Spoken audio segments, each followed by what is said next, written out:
welcome to the Ghost of Harrenhal. My name's Simon. And I'm Mackelly. Thank you for joining us for episode 206 of our chapter-by-chapter book review of A Song of Ice and Fire by George Martin. Today, we'll be discussing chapter 62 of A Storm of Swords. That's Jaime 7. And as always, we're going to chat about the chapter. We're going to try not to spoil any future plot points for you. And hopefully, we're going to provide you some entertainment along the way. We'll summarise what happened, discuss our thoughts on it, provide some useful background, compare it to the television show, indulge in a little pedantry, and cover some relevant news and listener correspondence. Be sure to check out the show notes for extra information about the characters and geography of this chapter. How are you, sir?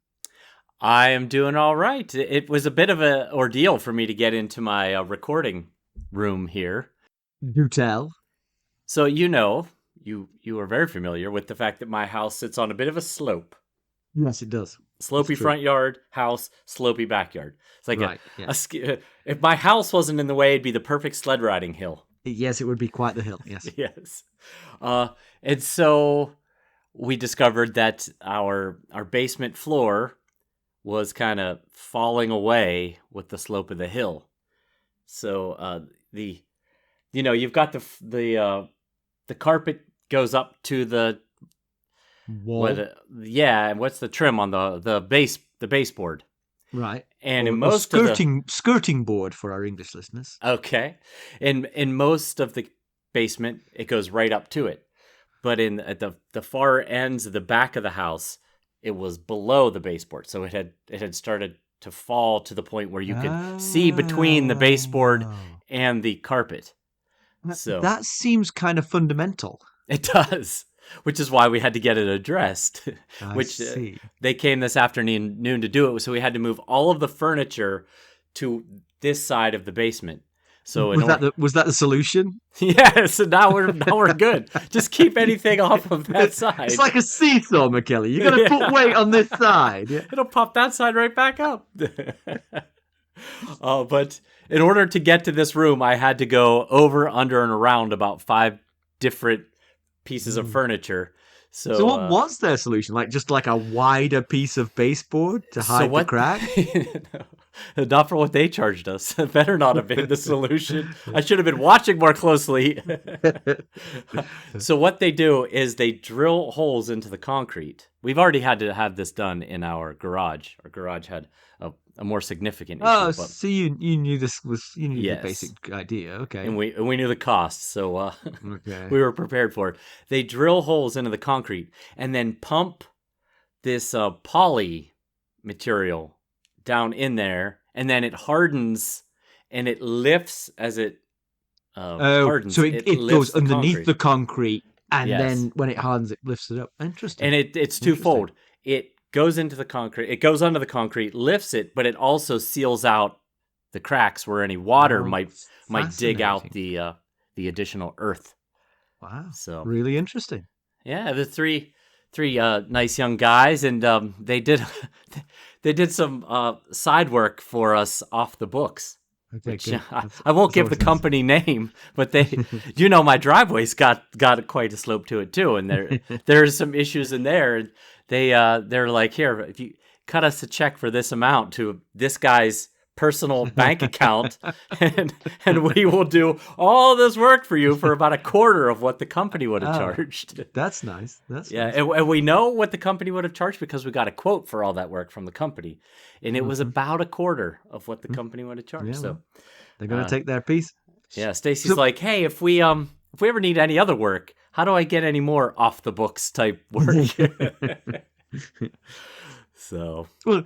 If you do, Carson is very careful to sort of like our checkbook. She writes in whatever the other part of the checkbook is.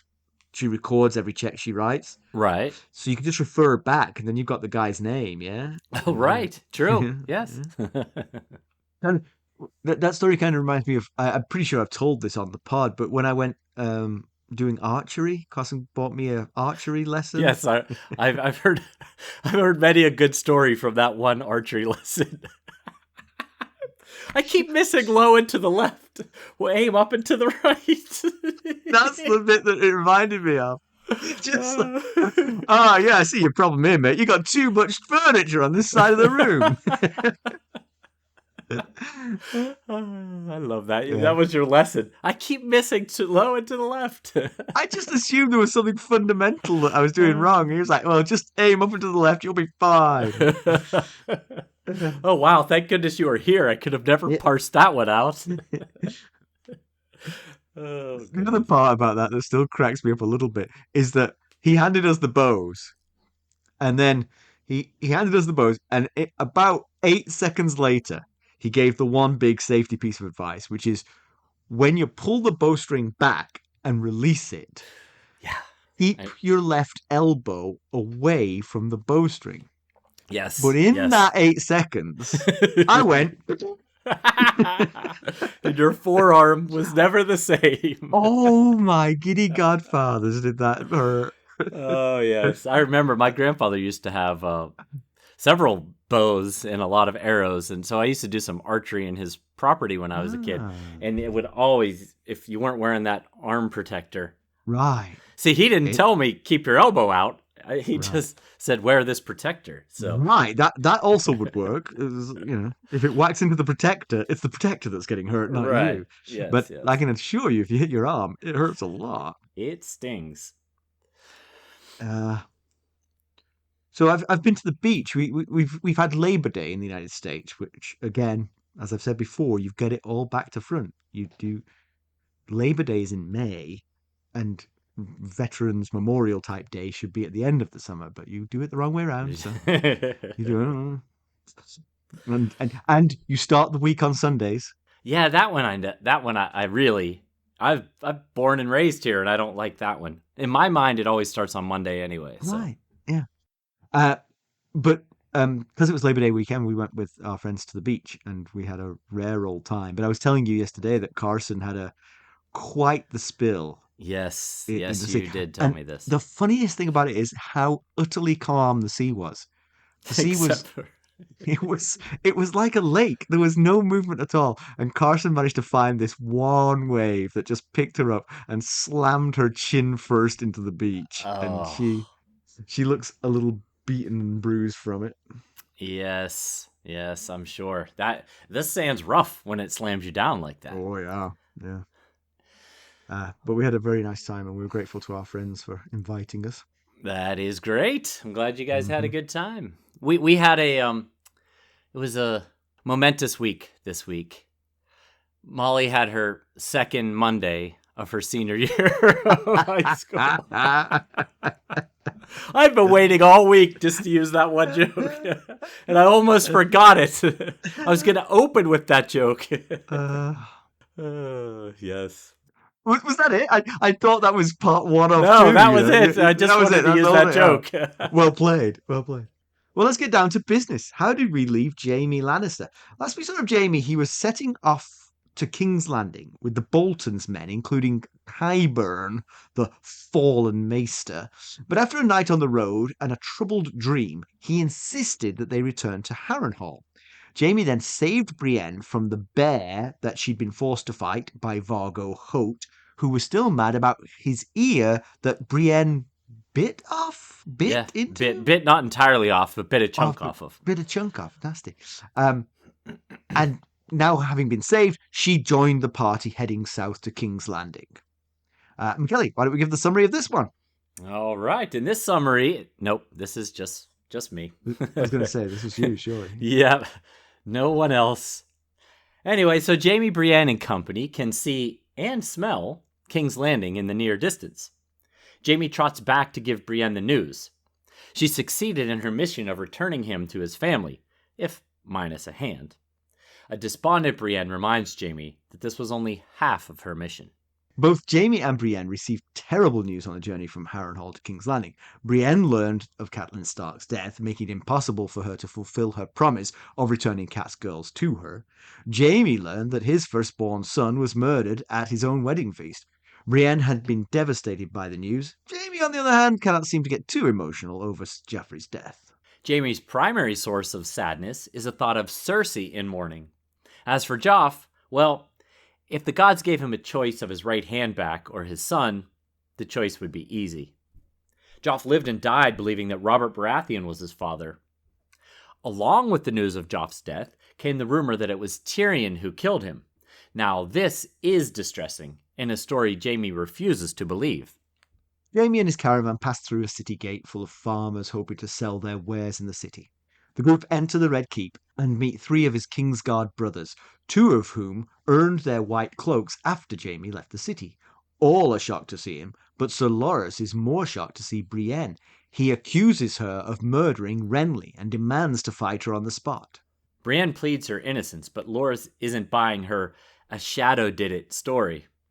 Jaime diffuses the situation and has Brienne sent to a tower cell to appease Loras.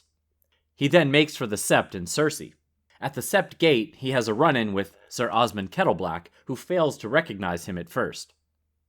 Cersei is alone in the Sept aside from Joffrey's body. She can hardly believe her eyes at the sight of Jaime. Jaime goes to his mourning twin. They embrace, and she notices his shaved head. He says the hair will grow back. He then shows her his right stump and tells her the hand won't. Cersei blames the Starks, but he corrects her. It was Vargo Hoat's doing. The conversation turns to their dead son. Cersei tells Jaime that Tyrion did it. He told her that he was going to do it, and he did. She wants Jaime to avenge Joffrey's death and kill Tyrion. Jaime's going to need a bit more info first. Cersei says he will. There's to be a trial. The twins then get down to what they do best, right there in front of their dead son's body. Not necessarily best, but most often. I guess, yes. Afterward, Cersei says it was dangerous what they did and they must be more careful, especially with their father in the castle. Jaime, on the other hand, is sick of being careful. He asks Cersei to wed him and let the world know their love. Cersei thinks Jaime has lost his mind. Tommen's claim to the throne derives entirely from Robert. Jaime doesn't care. They'll move to Casterly Rock and Tommen will be his heir. Let their father sit the throne. Cersei's heard enough. She sends him away, suggesting that he go to their father. Feelings hurt, Jaime does as he's told. He finds his father in his solar. Tywin had been expecting Jaime sooner. He got the news of Jaime's release from River Run through Varys soon after it happened. Tywin had sent men to find him. But he hadn't gotten the news of Jaime's missing right hand. Jaime says it was the Lord of Harrenhal, Vargo Hoat's work. Tywin informs him Hoat is no longer the Lord of Harrenhal. The Mountain took the castle from him with little effort. Clegane found Hoat sitting alone, fevered and in pain. A wound to his ear had festered. Jaime can't wait to tell Brienne that news. Jaime assures Tywin he can fight just as well with his left hand as his right. Tywin goes to present Jaime with a gift, but Jaime isn't interested at the moment. He wants to know of Joffrey's death and Tyrion's involvement. Tywin says it was poison, as there was no obstruction in his throat, and that Tyrion served the king poisoned wine in front of all in attendance. Jaime questions whether Tywin would actually execute his own son. Tywin says they must consider the evidence. Jaime knows what kind of evidence will be cooked up in this city of liars. Besides, now 2 kings have conveniently died right when Stannis needed them to. Tywin isn't interested in conspiracy theories. However, he is interested in getting his heir back. He tells Jaime that he can't serve in the Kingsguard without his sword hand. And Cersei set precedent for the Kingsguard not serving for life when she removed Barristan Selmy on grounds of age. When Jaime talks of his duty to the Kingsguard, Tywin reminds him he has a duty to his house. Jaime will be heir to Casterly Rock. He will go there and take Tommen with him to get him away from his mother. On top of that, Tywin wants to marry Jaime to Margaery Tyrell and Cersei to Oberyn Martell. Jaime explodes. He will do no such thing, nor will Cersei. He's the Lord Commander of the Kingsguard and nothing more. After a very long, tense silence, Tywin tells Jaime he is not his son. If Jaime is the Lord Commander of the Kingsguard and nothing else, then go do your duty, sir. What parent hasn't had that kind of conversation with their son? Usually followed by some regrets over that which was said. But Yes. I'm figuring Tywin's not cut from the same cloth as the rest of us. Yeah. I hope it's just, just anger in the moment, and they will both cool off, and it will be water under the bridge. The first thing you've written here in the discussion is that this was the long-awaited re-arrival in King's Landing of Jaime. But in many ways, I think, as a reader, I was more interested in Brienne's arrival. in Huh? King's Landing, because Sure. she's the one who's got something to do now. Jaime, you know, all things being equal, I expected Jaime to go back to being Lord Commander of the King's Guard and probably wanting to shtup his sister. You know, Right. but Brienne has a task here. She did anyway. Right. Yeah. Now, both of her objects of the Yes. task have Yes. left the city, Right. and she doesn't know Uh, where either of them have gone. Right. That's right. And also the point where she's supposed to complete the task is also gone. She's Yes, supposed to take the two of them to Catelyn, yes, and it is. she It has has neither of become. them and no Catelyn left to go Yeah, to. her mission truly has become impossible at this point. Yeah. She has no idea where either kid is, and the person she's supposed to bring him back to is no Yeah. longer living. So, but we did learn, we did get to see both Jaime and Brienne learn about the red and purple weddings while on the road from King's Landing to Harrenhal. They had what appears to be different impacts on the Right. two. And of course they should have been the other way around, given the Yes, closeness of the relatives involved. yes, yes. It was a lady you've known for a few months and your son. Right, your But firstborn son. Brienne is the one who's utterly devastated by the news, and Jamie's like, ho hum. Yeah, well, boy, Cersei's going to be upset. This is Yes, that is exactly where his mind went. He went, ho hum, I'd rather get my hand back, but Cersei. I was surprised at how well the rumor mill got some of the key details right. You know what? That's a consistent thing in this story. Every time we've had this, there's been the grains of truth have been in there, Yes. so often scattered amongst the stories, but Yes, always there. right. Not the Tyrion opening his throat. That was what Right. one of the people were saying. But Incorrect. the big chalice of Yep. Sansa's blame and disappearance and Joff's Yeah. face turning purple, Yeah. all pretty accurate. So that's Yeah. like you said, it does seem to be a case that there's a lot of truth in the rumors that you hear Yeah. in Westeros. There must be a really good rumor mill in Westeros. Mm. You don't have Netflix? You spread rumors. Right. So his feelings towards Joffrey, of course, are complex, and it's not something that's been sort of talked about very much. I mean, he is his firstborn son, but as Jamie thinks, he didn't really care about him because he was never allowed to treat him like his son. Right. Partly, and partly, Joffrey lived and died always believing that Robert was his father, despite the noise around him to the contrary. Yes. He presumably didn't believe it. And Jamie wonders if because he's not feeling the sadness he feels like he should feel, if he's possibly the monster that everyone claims he is. But Yeah. it's certainly he's not going to win Father of the Year, but neither was Robert going to win that. No, And no. I mean, literally, they did it almost exactly the same as father for Joffrey, with Right. one notable exception. Jamie actually created the child. Right, biologically. Yeah. Yes. And his reaction's definitely not what a typical father would feel in this situation, but Joff lived his whole life thinking that Jamie was just his uncle, and possibly he saw what an awful person Joffrey was, and that further caused him to be emotionally distant from Joff. Yeah. He has precedence here. He witnessed what Aerys was like.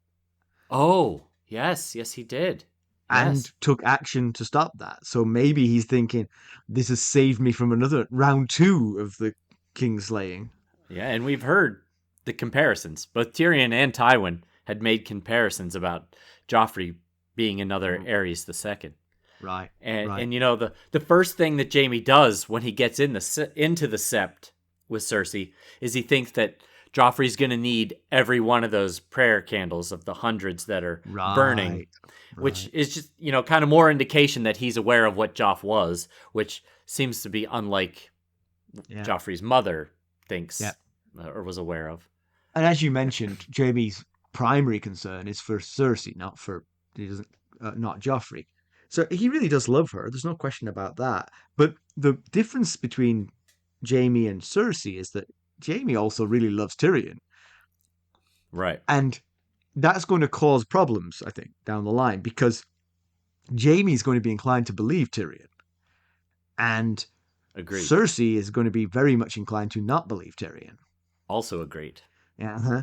And so the question for me is, can this love that he feels for Cersei survive that?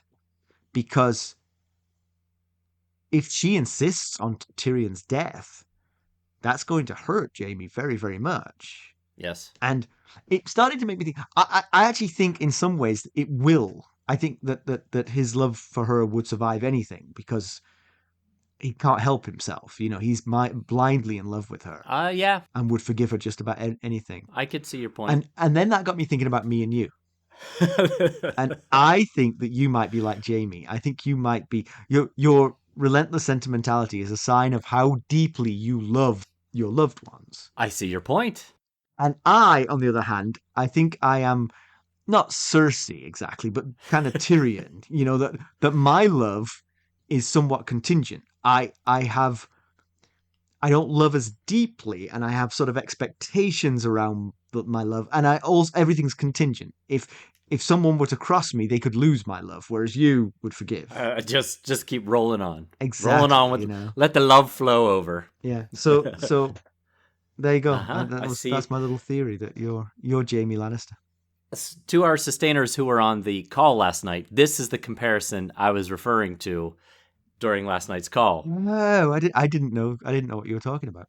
Yes, this is what I was referring to. Mm-hmm. So he is sure that he would choose, and by he I mean Jaime, obviously, is sure that he would choose his hand over Joff. And I have to respect him being honest with himself. He could lie to himself and say, I would give up my other hand to get my son back, but he's being honest with himself, and I respect that. It certainly shows a selfish side, but again, he never truly bonded with Joff in any meaningful way, and by Cersei's doing, he explains that he was never even allowed to hold Joffrey as a boy, but also seemingly he had no interest in Jaime's part in getting to any sort of, even on the down low, fatherly relationship with Joff. He could have taken Joff into the yard and trained with him. I mean, uncles do that kind of thing. He could have taken Joff hunting or whatever. Yeah, but Cersei put him off it because Cersei was concerned that the more they were seen together, the more it would look like there was something wrong. Even though you're absolutely right, there's nothing more natural than an uncle, looking after a nephew, particularly a nephew who's being ignored by his father. Right. But I do take Cersei's point on this one because the more you see the two of them together, the more you think, wow. Wow, he is a spitting image of him. I was thinking that given the chance, I think Tyrion might have been a more caring, better role model than Jaime or Robert if he had been given that opportunity. Tyrion always tried to better Joffrey. Yes, much to his own detriment. Right, exactly. I mean, he tried to make Joffrey a better person. I mean, often brutally. I remember him slapping him to make him go and give his sorrow to the Starks over Bran's fall. But you should do that. And someone should tell you to do that. And if necessary, slap you to get you to do that. Yeah. So Brienne, as we said, has gone pretty numb since learning of the Red Wedding. Her mission's completely broken. Jaime offers to return her to Tarth or get her a place in the Red Keep. Brienne thinks as a lady companion to Cersei would be a disaster for all involved. I'm pretty sure we can all agree on that. I do agree on that, but there's one little piece of me wonders if Cersei might like having a female body, like kind of like how the Hound was to Joffrey, a personal protector who is a big, strong, tough female. But yes, then I was thinking about her talking to Sansa during the Battle of the Blackwater, and it seemed as though she wasn't necessarily a feminist in the sense that she wanted better for all women. she just felt like she was special and wanted better for herself, and that she was different than all other women. So I don't But know. it would generally be convenient because, like, for instance, when you were bathing or getting changed, she could be Oh, in the room with you. So for that reason. But it would be difficult to imagine Brienne hearing of the things that Cersei has oh done to yeah. the Starks and being very forgiving, you know. Yeah, I don't know that there'd be a way for I don't know that their personalities would mesh in any way, but I did wonder if Cersei might be like, "Oh, yeah, that would Yeah. I would be interested in that as long as she is my protector and not like a lady in waiting or something." Right, right. Jamie thinks about a place in the Gold Cloaks, and I'm not sure she would really fit in with them. She's way too upstanding to be a Gold Cloak. I had the same thought. I worried about her treatment among those largely uncouth men, but she wouldn't have been a good fit under Slint, for the Gold Cloaks under Slint. Way too corrupt for her. She would have been probably a pretty good fit under Jocelyn Bywater. He seemed to be a pretty upstanding, honorable man, and she might have been able to get behind that. Yeah. And the current commander of the Gold Cloaks is Adam Marbrand, and he also seems fairly honorable. He fights for the Lannisters, so that kind of paints him in a negative light for us, but all the details that I can recall, he seems like a pretty decent guy. Right. So Yeah, that's a good point. That's true. I think Slint's stint as the leader of the Gold Cloaks has coloured them for us. You know, yes, they're yes, always tarnished by that time. You're right. There have actually been some fairly upstanding leaders. Uh, of course, the thing about that is one rotten leader can make the rank and file rotten forever. yes, yes. It creates a culture, and the only way to get rid of that culture is to remove the people that bought into that Right, which toxic under culture. Slint was probably just about everybody. Yes, right, Yeah. right. So Lord Clement Piper, we learn, sent an envoy to bend the knee to Joffrey. We learn this from the guard at the gate, and the guard at the gate also tells Jaime and Stillshanks Walton that others have come to do the same. And we had conjectured that many river lords would find it hard to resist now that Robb is dead, Edmure is captured, and a large amount of the Riverlands and Northern Army has died. So, Yeah. and we also learned that other lords had been captured and not killed at the Red Wedding. It mentions, the guard mentions to Jaime that Mark Piper, who is Clement's son, was captured at the Red Wedding, not killed. And Mark's been around since he was one of the knights reporting to Ned about the mountain raiding the Riverlands, which Oh, right. is when Yeah. Ned sent Beric Dondarrion on Yeah. his quest. Endless So quest. yes, I mean, literally endless for Beric Nadarian. Not even death is going to or stop him. not even death can stop it. Yeah, I will say in the Piper's defense, they did fight hard against the Lannisters, but Yeah. when Mark was captured, Edmure captured, Brendan Blackfish Tully is stuck in River Run. I can't really blame them for raising the white flag at this point. No, no, nor can I. So they come through the gate of the gods. There's a long line of farmers waiting to sell their produce. So the city seems to be bouncing back to what it was pre-war, um, which is good for the people, I suppose. Yes. The Gate of the Gods. So remember, King's Landing is kind of like a diamond. There's a point at the north, a point at the west, east, and south. The Gate of the Gods is on the western corner. It's where the King's Road runs into Yeah. King's Landing. And so I was thinking about it. There's a lot of carts. Like there's a line. I think he says a couple dozen maybe or so Right. carts Okay. waiting to get in. And then when he gets in past them, there's people selling all kinds of stuff. And so I'm thinking either some of the places in the Riverlands fared better than what Arya saw, or it must be coming from Stokeworth or some other Crown's Land area that escaped the majority of the fighting and destruction. Because the places Arya saw, they would not have had some of the largest pumpkins that Jaime had ever seen. And you're talking about that as opposed to the Reach, because from the Reach they would be coming along the Rose Road. Yes. Ah, interesting. Yes, they wouldn't come. You wouldn't come through the gate of the gods if you were coming from the Reach. It Good just call. you'd be coming in the. You're going way out of your way to get to that gate.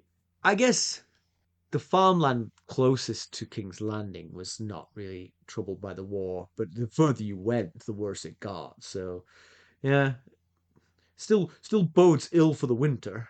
Yes, yes, and I'm sure prices are at an all-time high for Yeah, everything. yeah. It's interesting to me that quite a few people completely recognize Jaime despite his changed appearance, but quite a few others don't recognize him. I mean, Cersei has no trouble. She immediately sees who it is, even Yes, in presumably slightly gloomy sept. yeah, I Uh, thought about that. She would recognize her twin's just general shape. His gait, probably. his But he's been gone movements. for more than a year, right? He's been gone since after the attack on Ned at in the streets.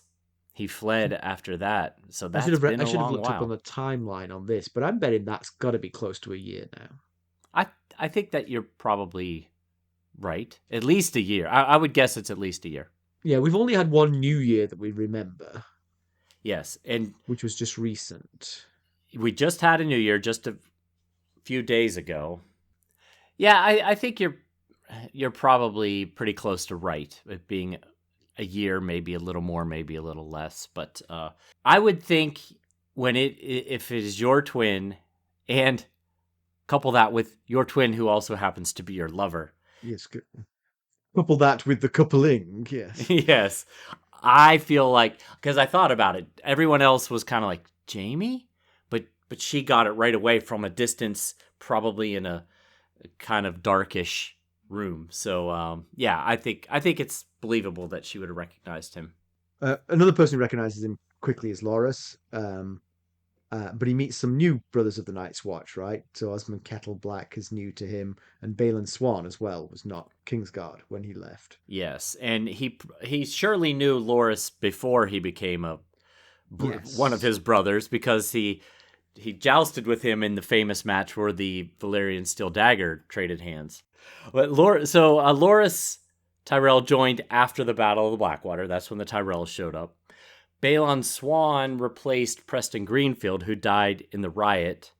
Yep. And then Osmond Kettleblack joined when Sir Boris Blunt was stripped of his role for not protecting Tommen when Jocelyn Bywater took him on Tyrion's command on the way to Rosby. Do you remember all that? So all three of them have joined well after Jaime's departure from the city.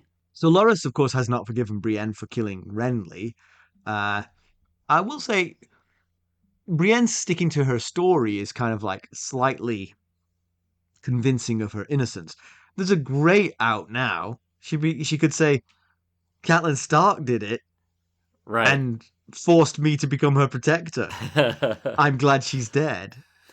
Yes, that is a story she could have gone with.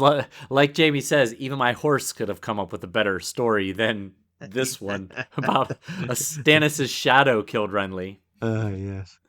So, but then the decision to lock her up is slightly odd, I feel like. It's presumably primarily for her own safety to keep her away from Loras. But also, I mean, what's the crime, really? I mean, given the fact that Joffrey's just been murdered, who cares what happened to Renly? The usurper, Renly Baratheon. Right. I think it's all about Loras. Loras clearly had love for Renly, and whether they were lovers or not, it certainly seems like they were. Or at least there's a lot of rumors that they were. But regardless, he loved Renly as a person, and yeah, Jaime thinks she should be blowing me kisses because she looks hurt when he has Balon Swan take her to a tower cell, and he thinks he doesn't understand why does nobody get what I'm doing for them? It all goes back to Aerys. And I was thinking, it all goes back to the fact that you never tell anyone why you've done something. If you had said to Brienne, I'll come visit you shortly. It's all going to be fine, or something like that, or if you had said, I killed Aerys because he was about to blow up the entire city and kill 500,000 people, maybe people wouldn't be so confused about why you do the things that you do. So, but yeah. So Loras was so angry about Renly's death that he mentions here that Emon Kai said that it was Brienne that killed Renly with his dying breath. Oh, and the reason why Emon Kai was having a dying breath is because Renly was so upset. Is because Loras was so upset about Renly's death that he killed Robar Royce and Emon Kai, who were the two that were guarding him outside of his tent. Right. What you brought up the possibility that Renly and Loras were lovers. Jaime makes that accusation here. He actually says Right. that he would put the sword places that even Renly hadn't gone, which clearly suggests that. Yes. I mean, making that accusation is, making that joke is one thing, but making it to Loras, and Loras barely even notices. Water off a duck's back for Loras, that. Yeah, true. Yeah, he didn't react in any way. Yeah. I worry that we don't know what's going to happen to Brienne, but as long as she gets out of this situation, where being sent to this tower cell, I worry that it's going to make it even harder for her because she's already a bit of an outcast. She doesn't fit the social norms of Westeros. Clearly doesn't make friends easily, and now she's got this reputation that she killed Renly Baratheon. It's good to have a friend called the Kingslayer, because that'll protect you a little bit from the Kingslayer and the Kingslayer. That's right. Which Kingslayer? So the twins are reunited, and it's sweet for a little while, and it's sad and mournful. I mean, Cersei is in the deepest of despair, and then Jaime's return is supposed to be joyful, but he is without a hand, and they are mourning over their child's body. So, and then it gets really creepy and weird. It does. It definitely does get really creepy and weird. It's the first time since that Bran chapter, I think, that we actually saw them get down to such business. And it certainly wasn't from one of their POVs where we got all the thoughts that were going on. It was from Bran's confused POV about what was happening there. So this was the first time we really got a full look at what's going on between the two of them. But, one thing I noticed, well, actually, I shouldn't say I noticed, Jaime points out to us, is that Cersei didn't go to him when she realized it was Jaime. There wasn't that rushing into each other's arms scene that often happens with lovers in a reunion situation. She just stood there and waited for him to come to her, and he thinks it's the way it's always been. She waits, I go to her. And given the situation, I'll give her a pass on that one, though. I mean, she's deep in mourning, and yeah, sure, yeah. There's also got to be some learned behavior there over so many years. She waits, he goes to her. But if she'd been gone for a year and he was mourning over the body, she would have run to him. You think she would have? So, yeah, possibly. Cersei, of course, insists that Tyrion is the one who killed Joffrey, and unfortunately, if you think about it, she does have some decent circumstantial evidence. She says he killed him just as she said he would, and when I think myself safe and happy, that my joy will turn to ashes in my mouth. Well, all of that stuff that Tyrion said now looks pretty damning. It does. He said that at lunch with Cersei when she, divulged that she had Alayaya captive. And that's why Cersei says to Jaime that he killed Joffrey for a whore. Right. Because she thinks that they're talking about Alayaya. And, just a thought on that. If somebody knows that, they should get a message to Alayaya quickly. Get out of town. Get out of town. Yes. Right. And both Tywin and Tyrion have thought and said that his big mouth would be his downfall someday. And maybe that was some foreshadowing over his big mouth providing a lot of evidence for why he might have True enough. killed the king Yep. here. Several instances of him threatening death to Joffrey, including in front of his family when he said, "Be careful, kings are dropping like flies just now." That doesn't help. Yep. No, doesn't help. Doesn't Now help. you noticed Jamie Uh, thinking something about Tyrion. What was that? yeah. So Jaime thinks to himself, could Tyrion really have killed Joffrey? He knows he's my son. I love Tyrion. I've always been good to Tyrion, except that one time.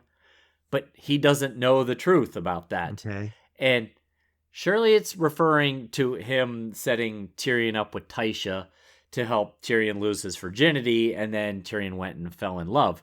But the thing Tyrion about does that, know about that. yeah, because Jaime told Tyrion, Tywin had Jaime tell Tyrion this was all set up. I did this to help you lose your virginity. So either he's misremembering, or there's more to this story that Tyrion doesn't know. That is the bit that Tyrion doesn't know. Well, if you'll allow me to speculate, um, Speculate away. well, if Tywin makes anyone say something to anyone else, and then the person forced to say something later thinks the person does not know the truth, I'm going to assume that Tywin made Jamie lie. That is a distinct possibility. Mm-hmm. It surely is a distinct Mm-hmm. possibility. Where the lie begins and ends, I don't know. Because there's a lot Right. of story there, and what part of it is not true, I don't know. But that's that would be my suspicion. If Jamie thinks that Tyrion doesn't have the full truth of that story, that it's because what Jamie was made to say was coerced and untrue. Yeah. Yeah. That's very, very possible. But and primarily that is that she was a prostitute, right?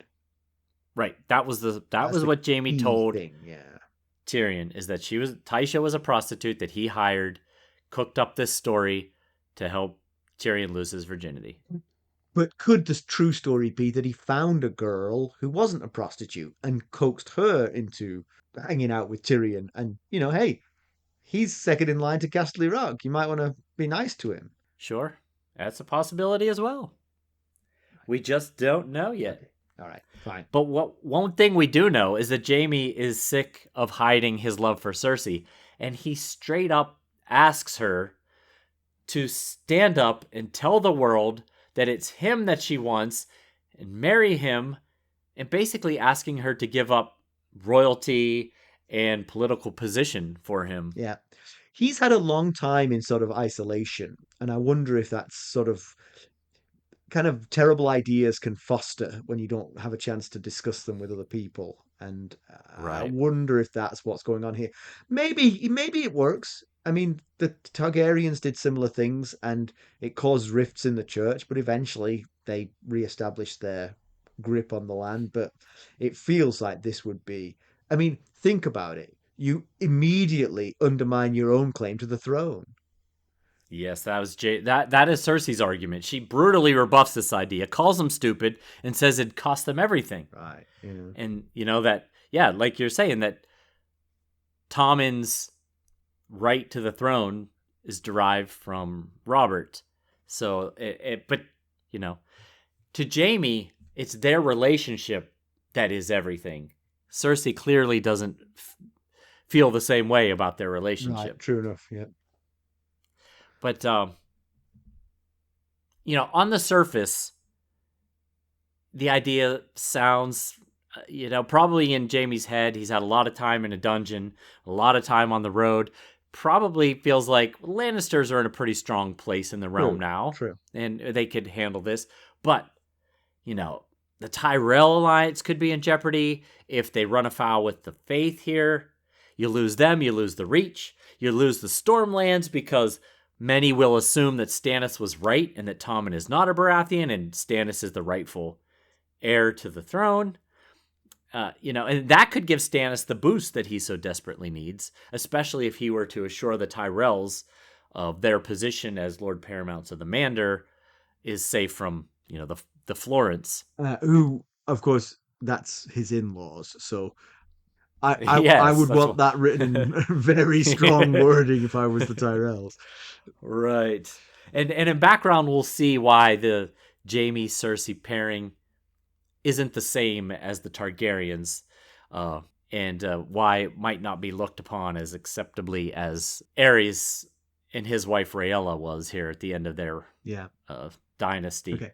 But Cersei senses a change in Jaime, and it might be that he's been through so much to get to her, and then she just sends him away, and him realizing that maybe their desires no longer align.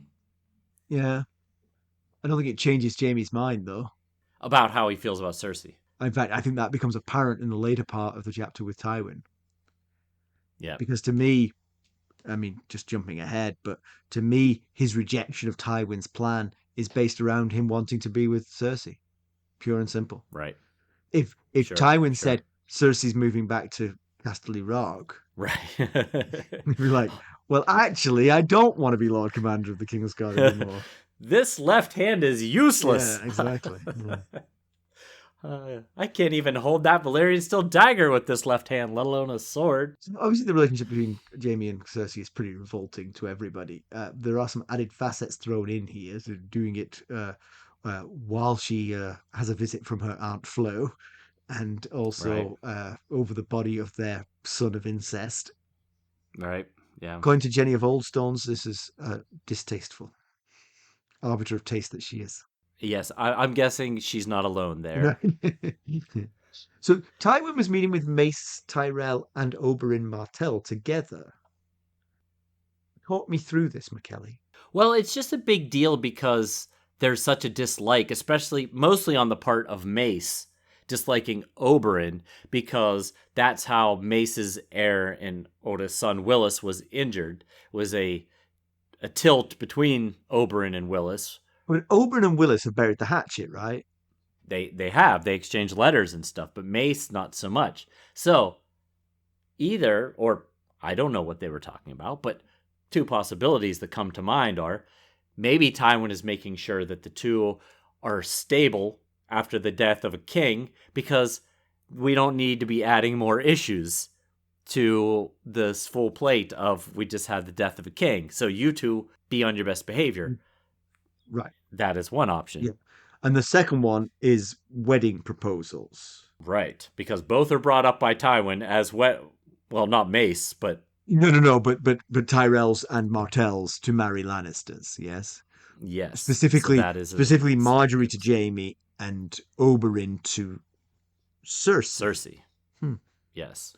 Interesting. I mean, obviously, Tywin's moving pieces there, and those are very solid alliances if you can forge them that way. Yeah, certainly would be. The one thing I'll say is, it's a slightly weird thing to do if you're promising that to them, because there's a couple of things missing. First of all, Jaime Lannister is missing.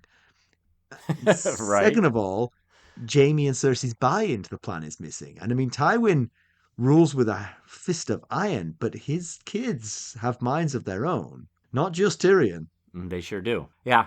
I wondered if maybe Tywin is telling Jaime this plan, this marriage plan for Jaime and Cersei. I wonder if possibly he knows about something going on with Jaime and Cersei, and he's wanting to see how Jaime responds to this idea. And not necessarily that he would expect Jaime to be like, oh yeah, this is a great idea. But maybe he's hoping that he will say too much and give Tywin the proof that he's wondering about. Yeah. So Tywin did, of course, know that Jaime had been freed. He hadn't arrived back yet, so he could start to make wedding plans for him, I suppose. Speaking of confirmation, we also get confirmation that the ghost of Highheart was spot on with another premonition.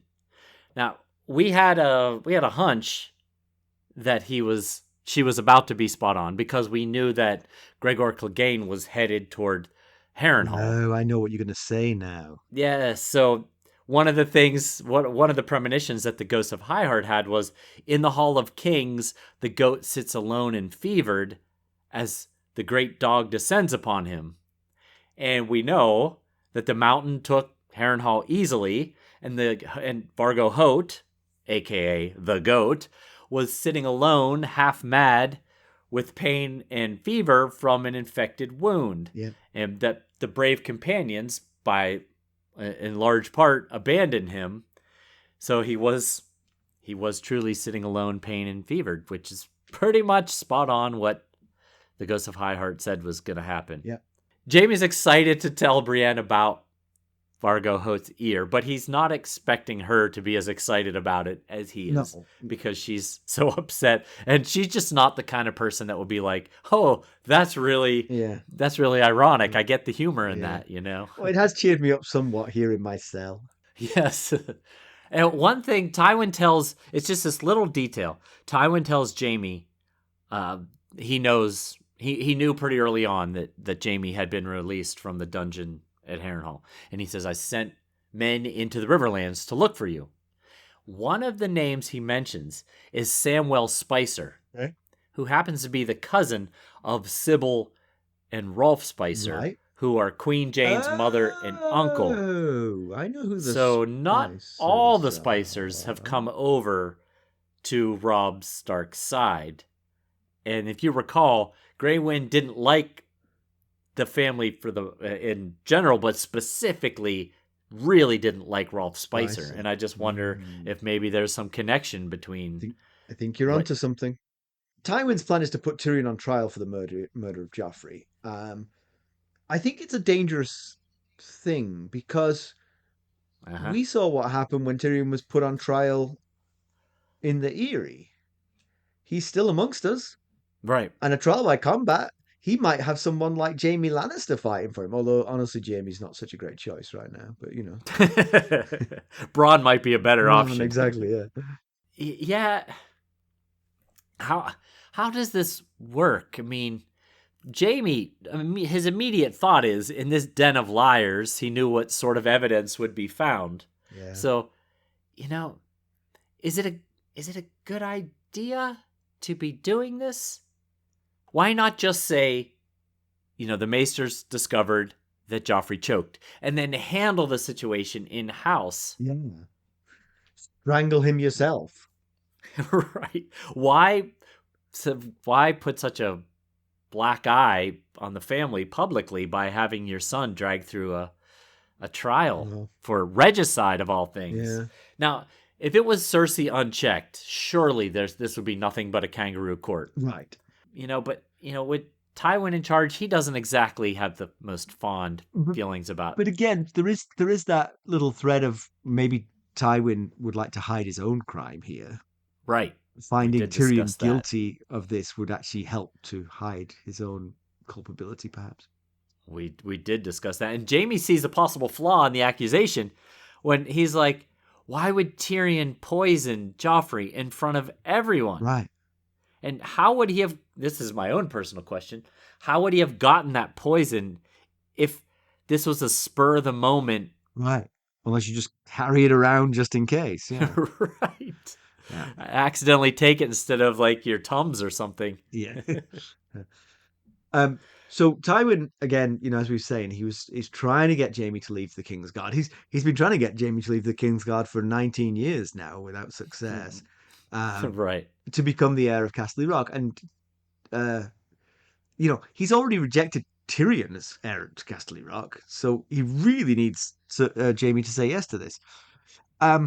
He's got a whole plan for it. He's going to bribe the Faith to release the vow, marry Margaery Tyrell. They then go to Castle Rock and take Tommen with them to get him away from Cersei, which probably would be good for Tommen, actually. Squiring at Castle Rock with Margaery and Jaime might actually be kind of good for it. Here's the thing I'd like to talk about. I think Tywin knows what Jaime and Cersei get up to. I think deep down he knows. And deep down, therefore, he knows why Jaime wants to be in the Kingsguard. And he knows how, when he joined the Kingsguard and Cersei was taken from King's Landing, it was a real pain to him. If he really wants Jaime to leave the Kingsguard, all he has to do is take Cersei back to Castle Rock. Right. Send her back. Name her his heir to Castle Rock and send her back. I see what you're saying. And then say to Jaime, hey, You want to leave the Kingsguard now? Right. If Jaime all of a sudden is all for it, then you might have uncovered a situation here. Yeah, like you said, Tywin had this whole thing planned out. I mean, all the way down to Marjorie and Jaime leaving for Casterly Rock with Tommen, and he's got to be pretty disappointed that it didn't go the way he was hoping that it would. Beauty of my thought, really, actually, is that you don't even have to free Jaime from his vow. The King, Tommen, and Cersei are going to move to Casterly Rock for safety until Tommen is of age. I'm going to stay here as Hand of the King. The Lord Commander of the Kingsguard is going to protect the King in Casterly Rock. Right. Yes. That's not a bad idea. Everybody's happy. And somehow Cersei had a fourth child from Robert Baratheon. So, being that we're talking about so much about Jaime's hand and the implications of it, Hoat's reasoning for cutting off his hand is kind of muddled, and I wondered, would it be helpful to refresh our memories as to why Vargo Hoat would have cut off Jaime Lannister's hand, knowing that this could be such a bad idea? Well, I mean, it seemed like it was impetuousness, so... Well, I can walk us through the details if you think it'd be helpful. Remember, it was Tywin that brought the brave companions to Westeros. Yes. Tywin left Harrenhal, and then Roose made a deal with the brave companions to join Roose's cause, and Roose would give Vargo Hoat Harrenhal. Right. Now, Hoat figured that Stannis would win the Battle of the Blackwater and confirm him as Lord of Harrenhal, which probably would have been very wrong on that assumption, but, whatever. When the brave companions captured Jaime, they cut off his hand to theoretically send the message to Tywin, but also to dishonor Roose, because Hoat was one of Roose's men when he did the deed. Now, why is he trying to discredit Roose? Because he's afraid that Roose would make a deal with Tywin after Tywin wins the Battle of the Blackwater and hand the brave companions over as traitors to the Lannisters. So he was attempting to discredit Roose and make it harder for an alliance between Roose and Tywin. On top of all that, he planned to sell Jaime to Rickard Karstark for Rickard's daughter's hand in marriage to become Lord of Karhold, getting him well away from the reach of Tywin. Of course, it all started to fall apart when Rickard was killed, and so that part of the plan wasn't going to happen. And so Roose explains all this to Jaime at that dinner with Jaime and Brienne and Roose, and asks Jaime to inform Tywin that Roose had no part in Hoat's plan, and this was just a guy who went out on his own to do this, and that's why he was letting Jaime go, so that, to help smooth over any rough feelings here. Now, Roose did still give Vargo Hoat Harrenhal when he left, but mostly that was because he knew that the Lannisters would easily be able to take it back. Yeah. So that's as I best I understand it, that is how all that went down. Yes, but one interpretation of the whole Tywin's behavior at the end of this chapter for me is that he's recognizing that he can't keep Jaime from Cersei, that no matter what he does, they won't change their ways. And Jaime previously has been shown himself to willing to sacrifice everything for Cersei, and that feeling is undiminished with time. And this was the last chance to get back into Tywin's good graces, and Jaime wouldn't even consider it. Didn't even take a day to think about it. Told him flat out no. And so Tywin washes his hands of him right there and then. Says you're not my son, which is pretty. Like you said, there's no coming back from that.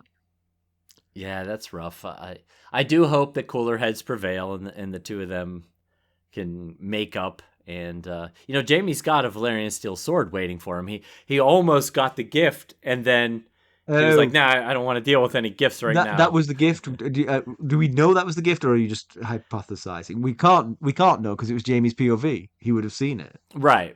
But we do know that Tywin had it.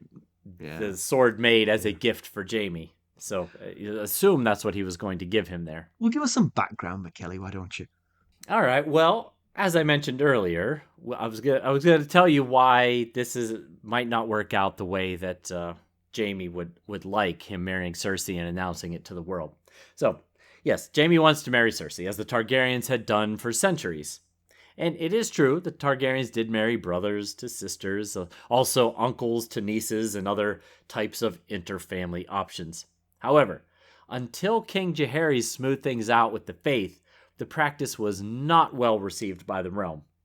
As an example, the second Targaryen king of Westeros and the son of Aegon the Conqueror, King Aenys I, wed his son Aegon to his daughter Rhaena.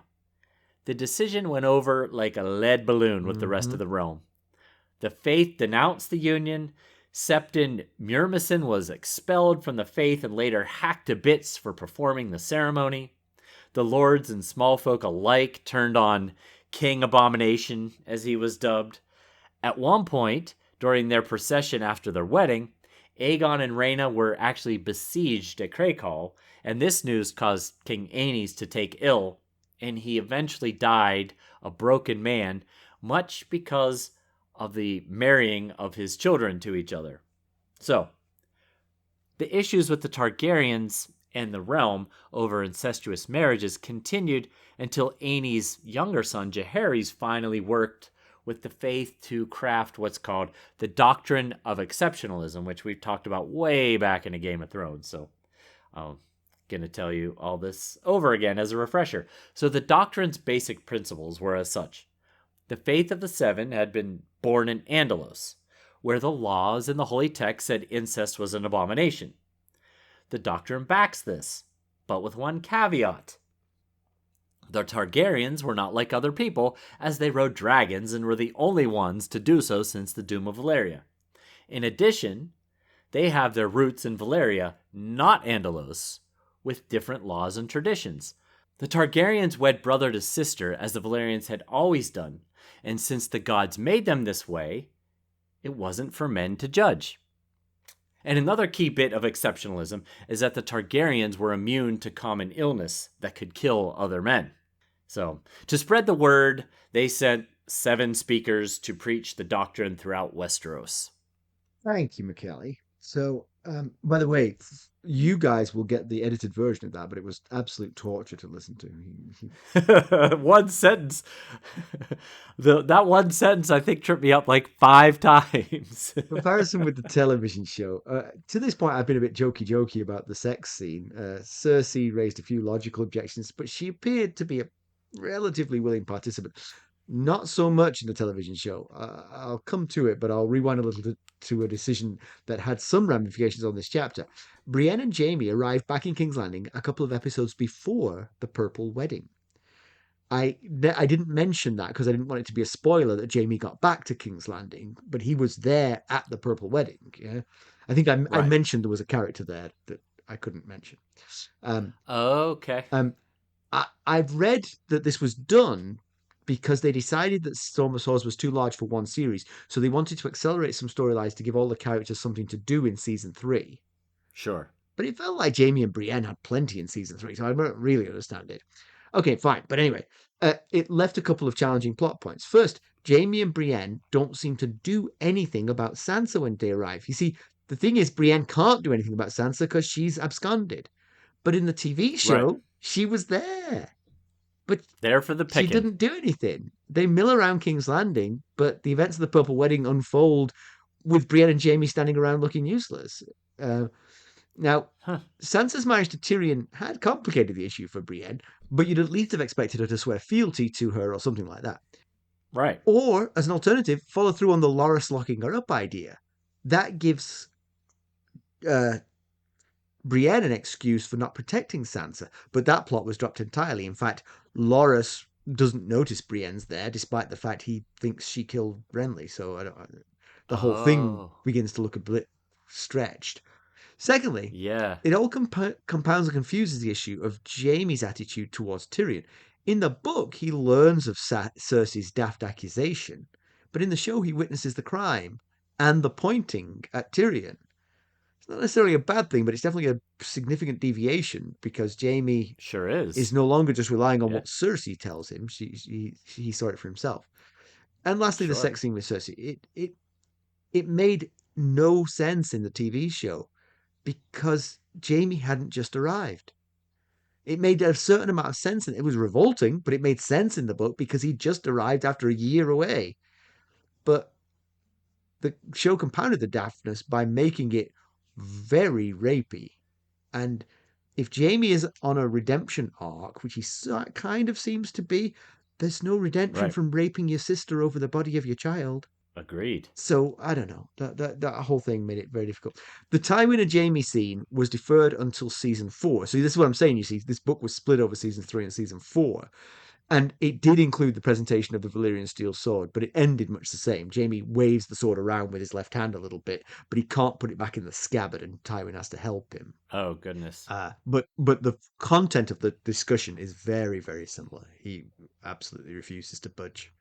Well, so much of this is vastly different. It's not vastly different. I mean, Uh, in the some big ticket ways, things happen, but the decisions that they made in the TV show cast a pall over the whole thing, which is different.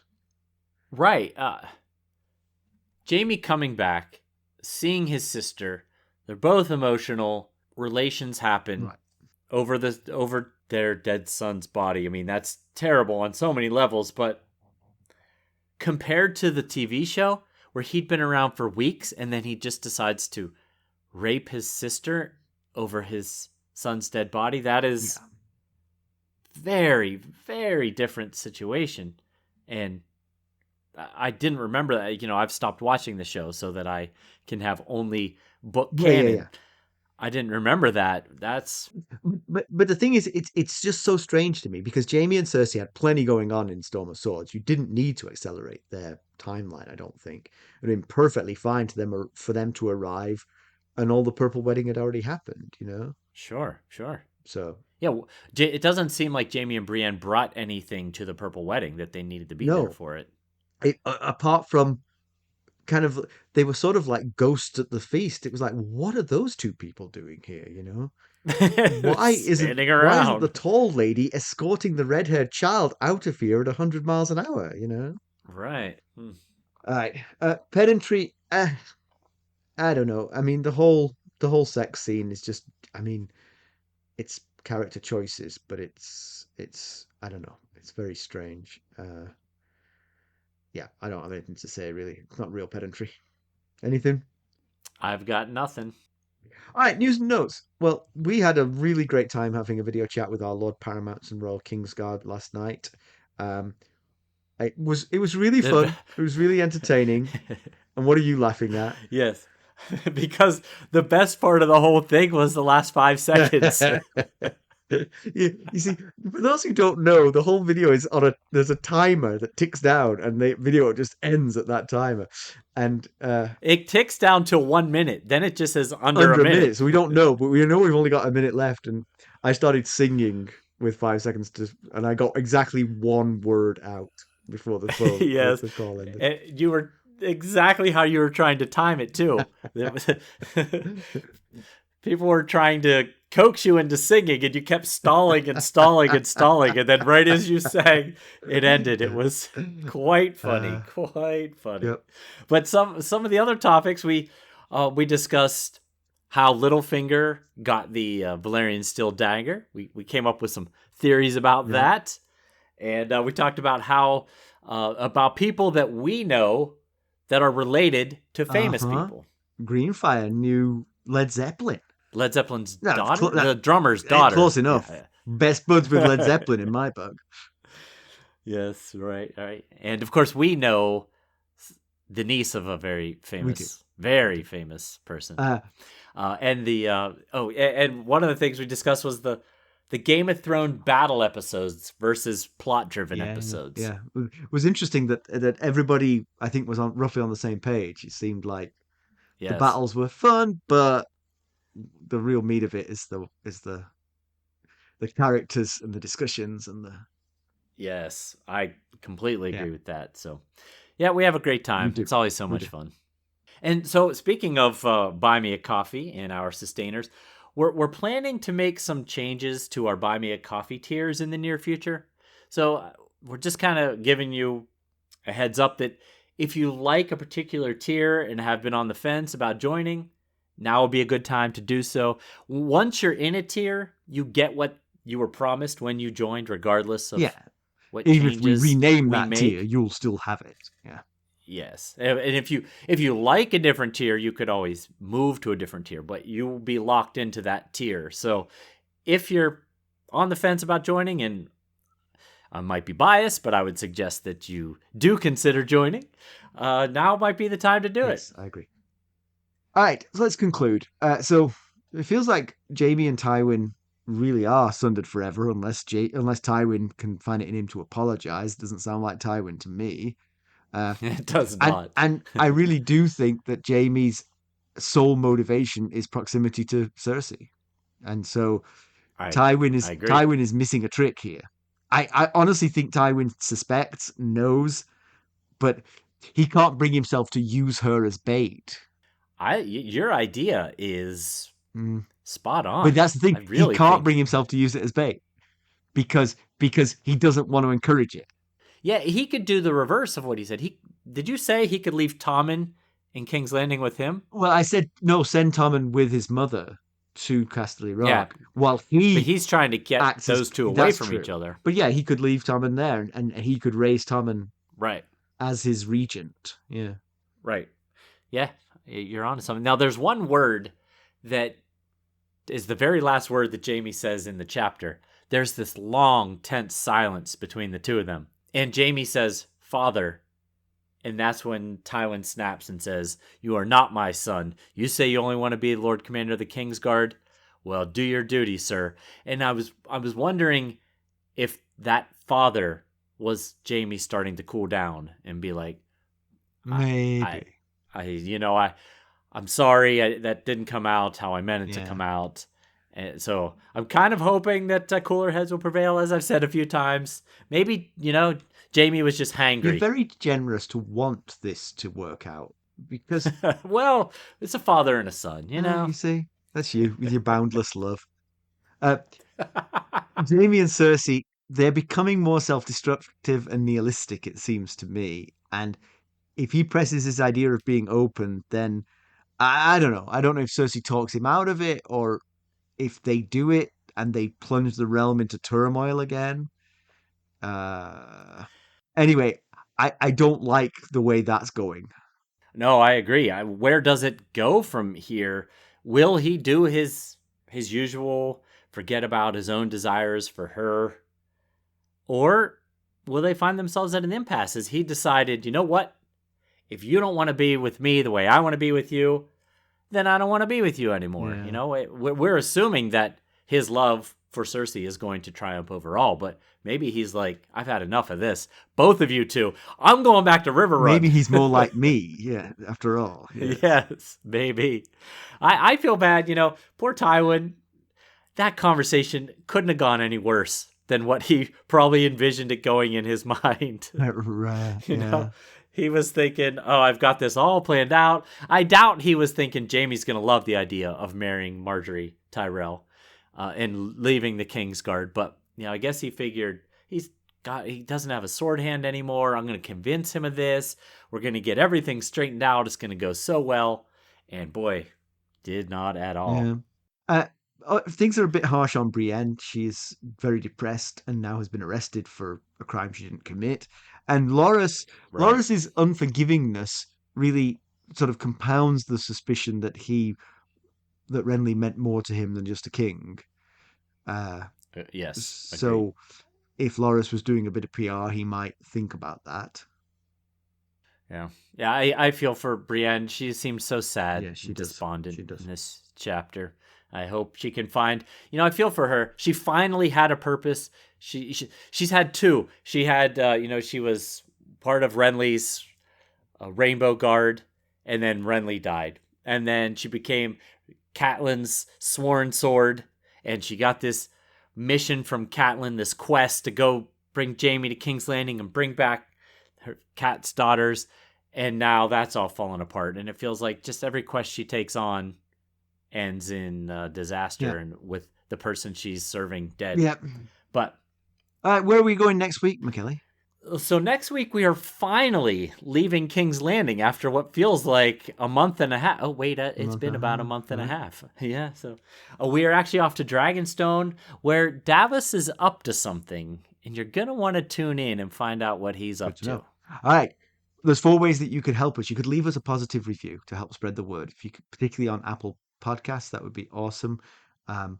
People don't listen to us on Apple Podcasts because we don't have enough reviews, so people don't think we're a good podcast.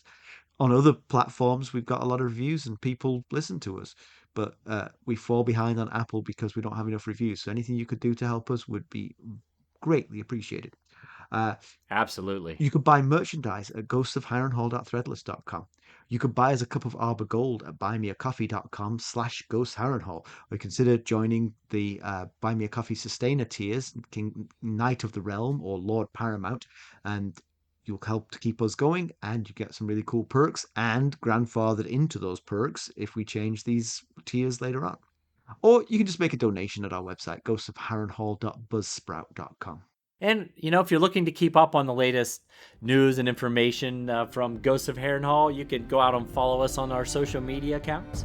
We're on Twitter at Ghost Harrenhal. We're on Facebook, Instagram, Discord, and YouTube. Thank you for listening. Thanks. Bye. Bye.